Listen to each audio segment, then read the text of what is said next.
சொன்னாங்க நம்ம சேனலை பொறுத்தவரை வெறும் மசாலையில புளிய கரைச்சு 4 கருவாடை போட்டும் கருவாட்டு குழம்பு வச்சிருக்கோம். கருவாட்டு குழம்புக்கு தேவையான ஒரு 4 பொருட்கள்: வெண்டைக்காய், முருங்கைக்காய், உருளைக்கிழங்கு, கத்திரிக்காய், இந்த வகையான பொருட்களை போட்டு நம்ம கருவாட்டு குழம்பு வச்சிருக்கோம்.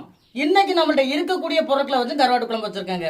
மீன் குழம்பா இருந்தாலும் சரி, கருவாட்டு குழம்பா இருந்தாலும் சரி, இது ரெண்டுக்குமே என்னென்ன பொருட்கள் போட்டு சமைக்கணும்னு சொல்றது அவசியமே கிடையாது.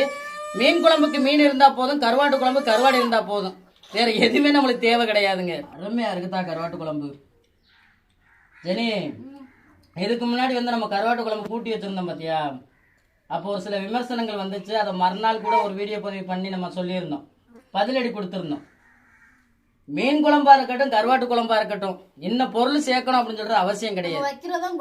நம்ம வைக்கிறதான் குழம்பு. இன்னைக்கு எங்க ஒரு ஸ்டைல ருசியான கருவாட்டு குழம்பு வச்சு சாப்பிட்டது எப்படி இருந்துச்சு வீடியோல கமெண்ட் பண்ணுங்க. இந்த ஒரு வீடியோ பதிவு உங்களுக்கு பிடிச்சிருந்தா லைக் பண்ணுங்க, ஷேர் பண்ணுங்க, எங்களுக்கு சப்போர்ட் கொடுத்து